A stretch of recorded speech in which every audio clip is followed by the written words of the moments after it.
warm welcome to all my YouTube family. I hope you are all fine and safe. This video is a prediction video of 10th November 2022. Along with prediction, I also share some recently asked Q card topic with you because this is a requested video. पिछली live में जो हमने कल live लिया था उस live session में students की क्वेरी थी कि मैम प्लीज़ 10th नवंबर की प्रेडिक्शन हमारे साथ शेयर कीजिए। साथ ही एक स्टूडेंट्स का उस पर रिप्लाई था कि मैम प्लीज़ जो है स्पीकिंग क्यू कार्ड के बारे में भी बताइएगा। सो वही आज हम करने वाले हैं। हम आपको प्रेडिक्शन तो देंगे कि क्या लेवल आ सकता है, उसके साथ ही आपको ये भी बताएंगे कि कौन से स्पीकिंग क्यू कार्ड जो है वो ट्रेंड में चल रहे हैं, यानी कि बार बार रिपीट हो रहे हैं, ताकि आपको कोई अगर आपकी अभी स्पीकिंग नहीं हुई तो आपको कोई प्रॉब्लम ना हो। जो मैं आपको स्पीकिंग क्यू कार्ड बताने वाली हूँ वो नवंबर मंथ तक अगर किसी की स्पीकिंग आनी है इस नवंबर मंथ में तो उनके लिए वैलिड होंगे, चाहे आपका एग्ज़ाम जो है या पेपर जो भी है आपका किसी भी डेट को हो नवंबर मंथ में। सबसे पहले बात करते हैं हम लिसनिंग की कि लिसनिंग का लेवल क्या आ सकता है। बट प्रेडिक्शन स्टार्ट करने से पहले एक छोटा सा रिमाइंडर जो प्रेडिक्शन को आपने मिसअंडरस्टैंड किया हुआ है उसके बारे में, कि प्रेडिक्शन जो है एक जस्ट गेस वर्क है।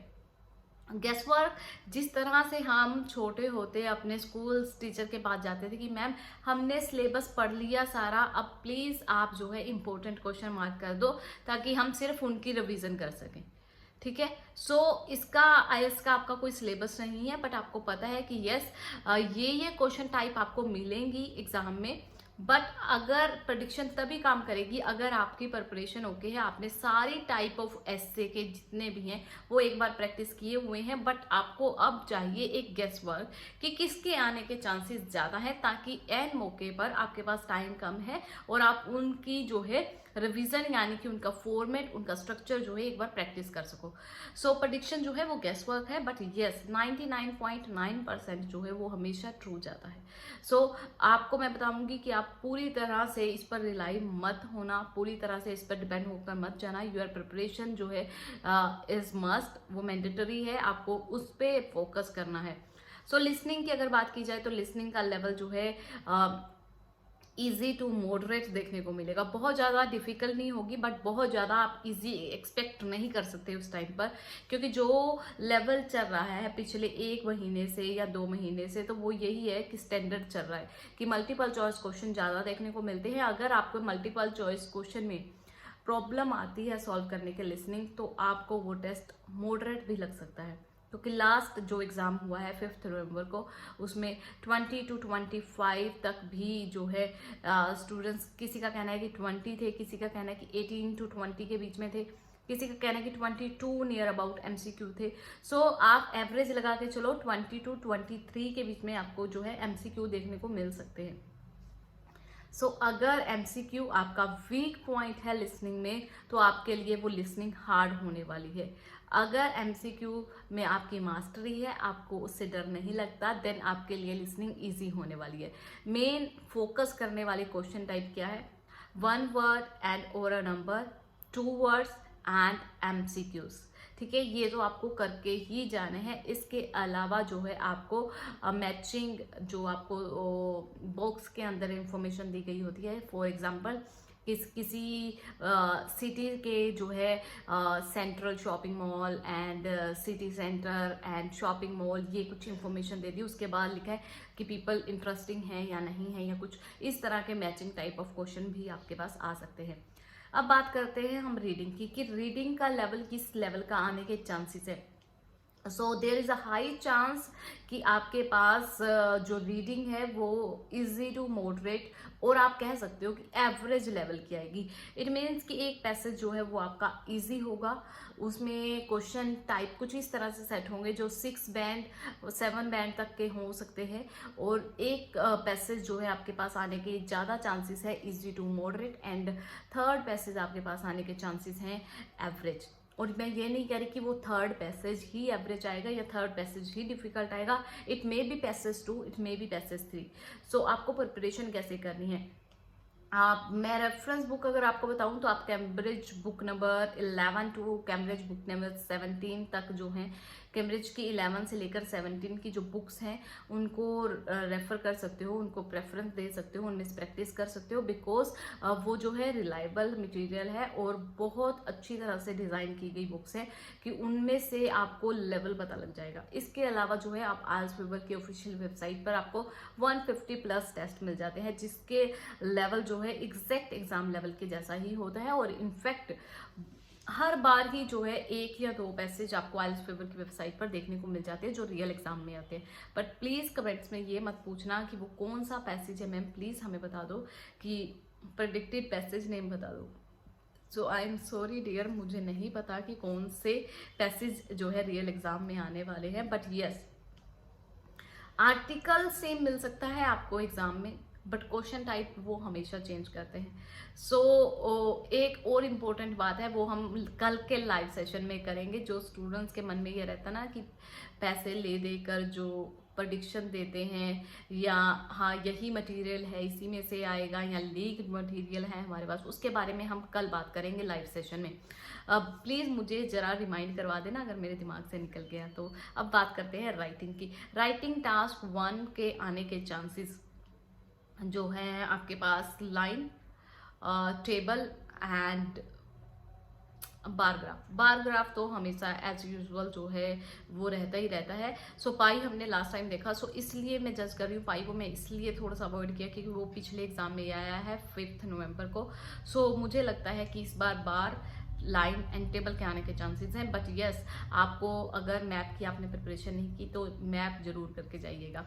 अब बात करते हैं टास्क 2 की। सो टास्क 2 में हमेशा यही चलता आ रहा है, agree disagree discuss both view. और इसके साथ जो मैं आपको सलाह दूंगी कि आप एडवांटेज आउटवेट डिसएडवांटेज वाला टॉपिक भी डेफिनेटली करके जाइएगा अगर आपका एग्जाम 10th को है तो आपको एग्री डिसएग्री वाले topic, discuss both view and advantage outweigh disadvantage, ये आपको करने हैं। अब बात करते हैं स्पीकिंग क्यू कार्ड्स की, जो रिसेंटली जो हैं बार बार पूछे जा रहे हैं, रिपीटेड हैं क्यू कार्ड, और वो आपको जरूर प्रिपेयर करने हैं अगर आपका एग्जाम नवंबर मंथ की किसी भी डेट को है। अगर आपकी स्पीकिंग अभी होनी है नवंबर मंथ में तो आपको ये क्यू कार्ड जरूर से प्रिपेयर करने हैं। मैं ये नहीं कह रही कि सिर्फ यही करने हैं, बट ये आपको डेफिनेटली अच्छे से प्रिपेयर करने हैं।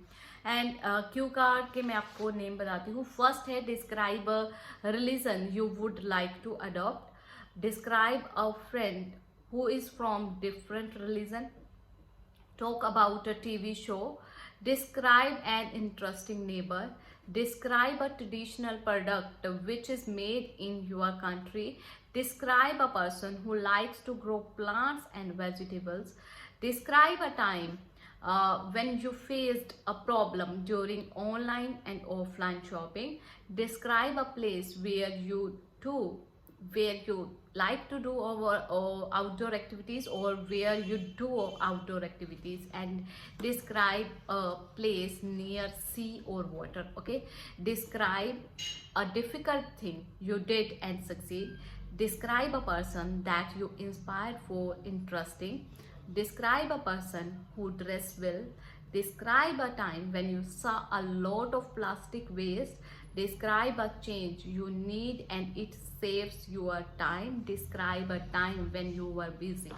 सो ये कुछ क्यू कार्ड हैं जो आपको जरूर से प्रिपेयर करने हैं, और इसके अलावा जो क्यू कार्ड आपके पास हैं वो भी आपको प्रिपेयर करने ही करने हैं। बट मैं आपको ये कहूँगी कि अगर आप क्यू कार्ड प्रिपेयर कर रहे हो तो ये मान के मत चलना कि ये 90 क्यू कार्ड है या 80 क्यू कार्ड है, इन्हीं के अंदर से ही आपसे एग्जामिनर पूछेगा। ऐसा कुछ नहीं होता। बहुत सारे स्टूडेंट्स के पास जो है आउट ऑफ पीडीएफ भी कई बार क्वेश्चन पूछे जाते हैं। They just want to check कि आपकी स्पीकिंग लेवल कैसा है, ठीक है। सो अगर आपने 20 या 30 क्यू कार्ड प्रिपेयर किए हुए हैं, फॉर एग्जांपल कि अगर आपने पर्सन से रिलेटेड कोई क्यू कार्ड प्रिपेयर किया है तो पर्सन से रिलेटेड कोई भी क्यू कार्ड आ जाए आपके पास दिमाग में आइडियाज होंगे ही होंगे। कोई प्लेस के ऊपर आ रहा है, मान लो describe a place where you would like to go, describe a place where you would like to live, and describe a place which is near by sea or near water. Describe a place where you do outdoor activities. So ये सारे topic यहाँ place पर है, तो इनको improve करने का एक बेस्ट तरीका है स्पीकिंग को इम्प्रूव करने का, पार्ट 2 को स्पेशली, कि आप कैटेगरीज वाइज डिवाइड कर लो अपने क्यू कार्ड्स को। फॉर एग्जाम्पल कि पर्सन से रिलेटेड आपको कितने मिलते हैं Q card. Describe a person who is from different religion. Describe a person who dressed well. Describe a person who like to grow plants and vegetables. Describe a person who influenced you most. So कितने बनते हैं person पे Q card. So person से related उसकी person से related आप क्या क्या बोल सकते हो। देखो कौन है वो पर्सन, ठीक है, उसकी क्या क्वालिटीज हैं, ठीक है, आप उसे कैसे जानते हो और आपको क्यों उसकी ये बातें इन्फ्लुएंस करती हैं। सो ये सारी बातें आप इसमें बोल सकते हो। तो आपको क्या करना है, अपनी वोकेबुलरी इंप्रूव करनी है। आप कहाँ पर डरते हो, जब आपके पास वर्ड नहीं होते उनको बोलने के लिए। सो बेस्ट वे है कि आप पर्सन, प्लेस और टाइम, ठीक है, सो कुछ इस तरह के क्यू कार्ड्स आते हैं जो फ्यूचर से रिलेटेड होते हैं, जो पास्ट से रिलेटेड होते हैं। आपको डिवाइड करने हैं कैटेगरी वाइज और उससे रिलेटेड आपको वो कैब सर्च करनी है। फॉर एग्जांपल पर्सन से रिलेटेड आप क्या क्या बोल सकते हो, उसकी क्वालिटीज बोल सकते हो, ठीक है। सो वो कैसा है, गुड लुकिंग है, ड्रेस, अच्छा अगर आप कह रहे हो कि वो ड्रेस वेल है, ठीक है, उसकी जो सेंस है ड्रेसिंग की वो गुड है। सो आप क्या और क्या चीज़ उसमें इंक्लूड कर सकते हो, दैट इज ट्रेंडी है वो, ठीक है, वो फैशन को फॉलो करता है, ठीक है। वेजिटेबल्स या प्लांट्स वाले में आप वही उसकी क्वालिटीज बोल सकते हो कि यस वो फैशन को फॉलो करता है, बट यस कि वो इस साइड भी है कि वो अपने रूट से, अपने कल्चर से जुड़ा हुआ है और वो बिलीव करता है कि हम जितने ट्रीज लगाएंगे उतना बेनिफिट्स होगा, इन्वायरमेंट सेफ रहेगा। ये बहुत चीज, ये इतनी मुश्किल बात नहीं है पार्ट 2 को एक्सप्लेन करना, सिर्फ आपके पास टेक्निक होनी चाहिए। सो ये टेक्निक अपना के देखिएगा। आप कैटेगरीज वाइज टॉपिक्स को डिवाइड कर ले, टाइम वाले टॉपिक अलग कर ले, पर्सन वाले अलग कर ले और प्लेस वाले अलग कर ले। सो इस तरह से क्या होगा कि आप फिर उनके की फीचर्स जो है उन पर कोलोकेशंस एंड उनकी वोकैब्स जो है वो नोट डाउन कीजिए, ठीक है। उसके बाद ऑटोमेटिकली आप देखोगे कि 1 या 2 स्टोरीज ऐसी होंगी जो हर क्यू कार्ड में फिट हो जाएंगी। सो आपको ज़्यादा इधर उधर भागने की जरूरत नहीं पड़ेगी और ये भी नहीं होगा आपके दिमाग में कि मेरे पास आइडियाज़ नहीं है। अगर वीडियो आपके लिए इंफॉर्मेटिव रही then hit the like button, share कर दीजिए as much as you can, and इसके साथ साथ आप सब्सक्राइब अभी तक नहीं किया then please do it fast, फटाफट से सब्सक्राइब कर लो और साथ ही बेल आइकन को भी प्रेस कर लेना। आप में से बहुत सारे कैंडिडेट्स ऐसे हैं या बहुत सारे स्टूडेंट्स ऐसे हैं जिन्होंने इस चैनल को सब्सक्राइब तो कर रखा है बट बेल आइकन को प्रेस नहीं किया होगा। डेफिनेटली तभी उनसे जो है लाइव सेशन मिस होता है। सो लाइव सेशन आपसे मिस ना हो तो उसके लिए आपको जो है बेल आइकन को प्रेस करना पड़ेगा ताकि नोटिफिकेशन आप तक जरूर मिल जाए। सो बाकी का कल का क्या शेड्यूल रहेगा, कल लाइव क्लास होगी या नहीं होगी वो हम आपको अपडेट कर देंगे, डोंट वरी। बट येस, अगर आज की वीडियो से आपको थोड़ी सी भी नॉलेज मिली हो देन प्लीज़ ज़्यादा से ज़्यादा वीडियो को शेयर कीजिए। और येस, अगर आपकी कोई क्वेरी है, आप चाहते हो कि किसी स्पेशल टॉपिक पर जो है वीडियो बने तो प्लीज़ आप कमेंट सेक्शन में ज़रूर लिखिए। आपके सजेशन जो है मोस्ट इम्पोर्टेंट है। सो आप अपने सजेशन भी दीजिए। अगर आपकी स्पीकिंग हो चुकी है तो कैसे क्यू कार्ड आपसे पूछे गए, क्या फॉलो अप थे, क्या आपका पार्ट 1 था, क्या आपका ओवरऑल एक्सपीरियंस रहा, या आपने हमारा लाइव सेशन अटेंड किया है तो कैसा आपको लगता है वो लाइव सेशन, कि आप इंजॉय करते हो या कुछ सीखने को मिलता है। लेट अस नो कि उसमें कुछ इम्प्रूवमेंट की ज़रूरत है या हमें क्लास जो है वो छोटी रखनी चाहिए या उसका टाइमिंग जो है वो 9 बजे से थोड़ा जल्दी करना चाहिए, या कुछ भी सजेशन आप देना चाहते हो तो feel free to comment in the comment section. Okay, thank you for watching this video and keep loving and keep supporting. Thank you.